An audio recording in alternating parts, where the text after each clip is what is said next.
I'm sorry, I just had to start the video that way. I know this is nothing like a Batman mask, but it's all I have. I know I should just make this the official Batman mask or voice mask, because I had to use it when I was impersonating Bane poorly in my Dark Knight Rises prologue review, and I had to use it as Batman, which is pretty sad because, you know, white and black, I mean, it's pretty much the exact opposite. So you should be seeing this return in the Dark Knight Rises review, so I'm sure you guys are all excited about that.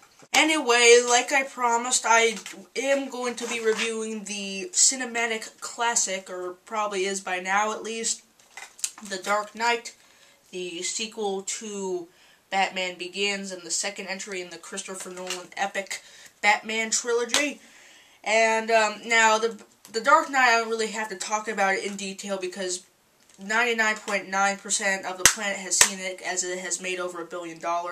But the plot basically is this. After Batman Begins, Batman's now known as Gotham as, you know, a vigilante/hero, more towards hero, and Gotham's just starting to accept him. And this DA, played by Aaron Eckhart, Harvey Dent, is coming into Gotham, and he is pretty much what Batman always has tried to be. He's tried to be Gotham's hero, but without having to put on a mask, and they call him Gotham's true hero, or the White Knight.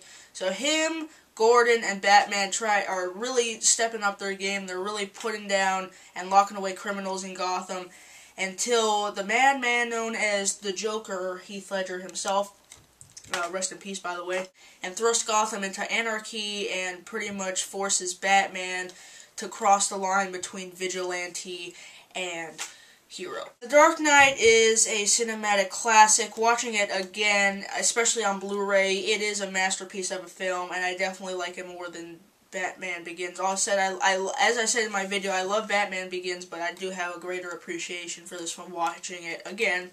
Acting-wise, Heath Ledger gives one of the best performances. I don't know if ever, I mean, maybe not ever, but definitely the best performance ever in a villain role. He completely thrusts himself into this character. I mean, honestly, you don't know it's Heath Ledger, except you recognize him like in the interrogation scene with him and Batman, and a couple other scenes, but you're really, like, even if you try hard, you can't see his face through that makeup, and it's a perfect casting, amazing role. I'm so happy he got the Academy Award, even though he died before he could receive it in person. It's just fantastic, and it pretty much makes the movie as great as it is. Christian Bale's great, you know, even if he has that voice that I make fun of him repeatedly for, and so does the whole world. You know, Gary Oldman, do I even have to say Gary Oldman was good? Isn't that kind of like a given? Michael Caine and Morgan Freeman's roles are expanded, and they're a lot of fun.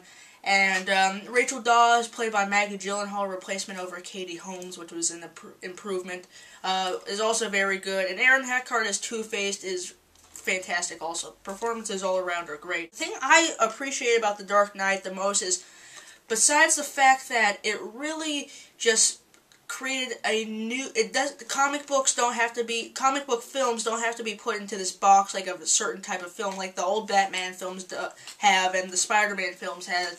It's like a comic book movie can be taken incredibly seriously like this and still be a great movie and can be taken seriously by anybody, and even if you're not a comic book fan, you can love the movie. Writing in this movie by Christopher Nolan and his brother, holy crap, I mean, like, the dialogue in this movie is so clever. There's so many quotable, great lines in here, like the one that Aaron Eckhart says, you know, you either die a hero or live to see yourself become the villain. There's a lot of witty one-liners that the Joker has. There's a great monologue by Michael Caine. The dialogue and some of the lines in here are just some of the best. The way they interweave and the complicated plot threads going on between the Joker and Batman is so clever. Like, the way that the Joker gets out of situations, like, you think, like, they solved one problem, and, like, no, that led into another problem, and then Batman solves it, and you're like, how are you going to solve it? It's like, oh, that's genius, a way to solve that. And then Joker comes in, he has a plan, and you're like, oh, that's going to be a simple plan. Oh, no, that's what happened, oh my god! twists and stuff, and just the plot and the way the story moves. You're never bored. It's a 2.5-hour film. You're never bored. It goes by in a flash. And since this is the first time watching it on Blu-ray, the quality looks great. Fantastic, especially the IMAX scenes. You could tell when the IMAX scenes are there because the quality is better and the sound is a lot louder. It actually scared the crap out of me in the prologue scene. And but what was kind of weird is that when on the IMAX screen it goes to full screen, and then when the IMAX scene ends, it goes back to widescreen, which was kind of weird. I mean, I don't even really need to talk about this movie. I mean, it's been seen by pretty much everybody. It's regarded as one of the best movies probably ever made.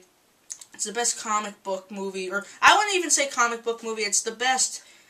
It's just the best. I can't even call it a comic book movie because it doesn't feel like that at all. It feels like a genuine crime saga. Heath Ledger's performance, Christopher Nolan's fantastic directing and fantastic writing. You notice different things each time when you watch it.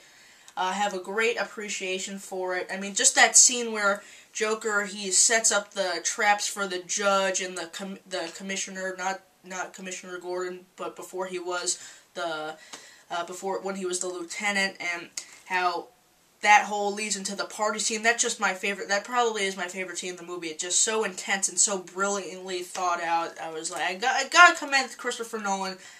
Every time I thought it couldn't get better, it does. Gotta give props to the man. Definitely a must-buy. If you're a Blu-ray fan, you have to give it 5 stars because it's a great film and it pretty much transcends the comic book stereotype. So, Dark Knight, nothing more I could say, but yeah, it's awesome. Great movie. Probably in my top 15 favorite movies of all time. And don't forget, ladies and gentlemen, I'm not wearing hockey pants. See you guys later. Thanks for watching.